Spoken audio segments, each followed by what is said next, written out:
in that period of time is quite extraordinary. And what is going on now, in this point in time, yeah, is challenging. But I suspect, in the longer term, this country has some very strong fundamentals. It's had great leadership. This community has benefited from being here. And inshallah, let's pray that, we come out of this stronger. I would just like to add one more comment on this. For those of you who have visited the Cityscape show, you might have noticed there was a lot of gloom for the first few days. A lot of projects, massive projects. Some of them were just unbelievable the way they were. There was a lot of panic in the market at that time, but the last day of the show, or the second last day of show, we had Sheikh Mohammed, who came over and he gave a statement, which I can't exactly say the statement, but what he mentioned was Dubai is different. We've come out from problems. We've had problems. For those of you who have been here for 20, 30 years, I recall in 99, we had a major breakdown in Dubai. There was a big problem. People who were in trading business were not able to get their collection from the market. There was a big movement from Russian or the disintegrated Soviet Union. There was a movement from that side where suddenly we had a lot of bad debts coming up. And everybody was in panic mode at that time. Maybe on much lower scale than what we are today, because at that time, the panic was only with the receivable you had in the market. Today, of course, we all hold properties, so the panic is a different panic. But I think looking at what Brother Mukhtar has also said just now, that the situation in the market elsewhere is worse than what it is.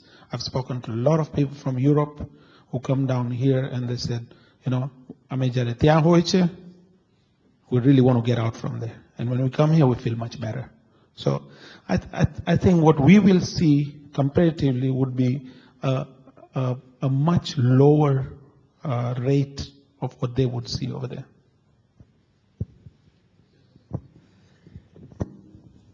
Okay, closing remarks from me to some tonight. And for those of you who know me, I haven't had my share of voice, but I'll make it very brief. We're talking about a storm. We're talking about a storm that comes and a storm that goes, and history will tell us that we've had numerous such storms in the global economy. The economy is bigger, it's more sophisticated, and hence the size of the storm is bigger. The problem core is liquidity, and you've heard several people talk about banks not having the trust to lend to each other. And hence, we come way down there when banks don't want to lend to each other. We're normal, individual people.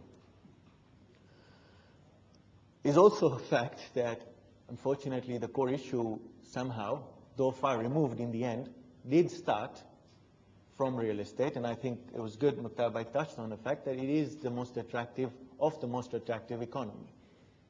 It's the most attractive element of the most attractive economy. So I'm building somewhere here by touching back on real estate.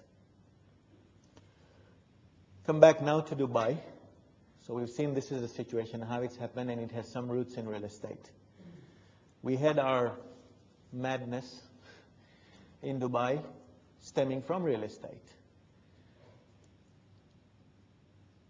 And if I may, as I am known to say my mind, I'm surprised that people are surprised that the price is going to fall.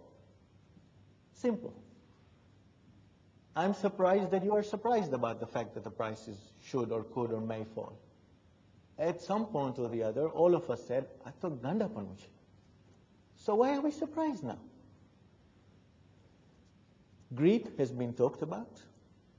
So what are we looking at going forward? A reality check of getting back to basics and not forgetting our day job?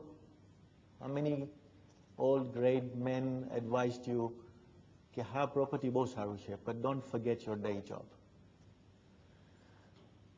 We have to get used to a reality of return, because we're used to 60 and 70 and 80%. 10%, ras nathi autu, right?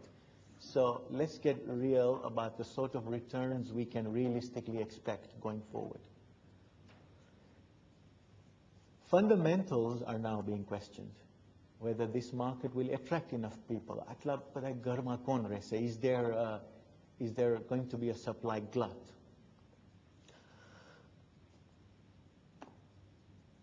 This is the biggest unknown. You are coming through a period of severe hibernation in the real estate market. Summer, back to back with Ramzan, and then the global, before Ramzan got over, the global bubble burst. So we're going through a very sustained period where people have had to hold on to their asset, something they did not believe is an intrinsic asset. They just thought, you're buying paper, you're selling paper. Okay, working on MOUs. But now people are suddenly having to hold that and fund it because nobody thought about the next installment. Everybody said before it comes, I'll flick it for 10%. What do we do? And this is where I'm going to go out on a limb because as Joe Comner or Joe Koja or Joe Plumber, like yourselves, and the panel and anybody else can disagree, my view is it will get worse before it gets better. I don't think we have really, I'm not going to talk about the stock market. I think the stock market has had a bloody beating in this market. I don't know where further it's going to go. But I think the property market has not seen the worst yet. And I don't think the clever money is not to time the bottom. It never is. You never time the top and you never time the bottom. You have to be crystal ball to be able to do that. You either get it on the up or you get it on the down, but you don't time that moment because that is a bomb. You don't know when it comes. So my view is that we haven't seen the worst yet on the real estate market because prices are falling, but the same way prices were rising, Hawama, castles in the air, on paper, on your freehold newspaper, the premium percentage, whatever, the same way the prices are falling. Nobody has really thrown properties in the market yet. Now, will it get there? Or is there impetus and packages? Because there is a very visionary leadership. Will they come up with something that will, not let that happen? I don't know. I doubt because the impact is too huge around the world. Yes, the pockets are deep. Yes, the belief is there. Yes, the vision is there. Yes, East is where the center of growth in the world is seeing, and we're nicely positioned. The opportunities, I believe, are here. The recoveries are faster here. Yes, there are some questions about the fundamentals.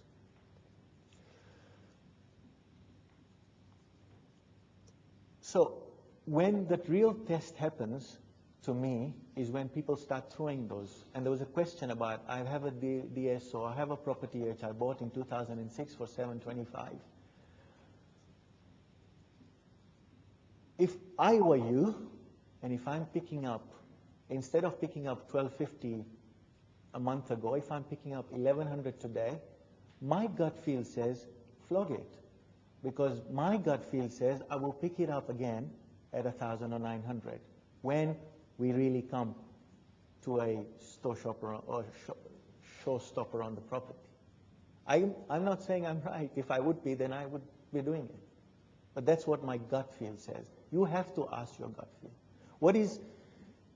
To finish it off, there are people who are able to sustain their position.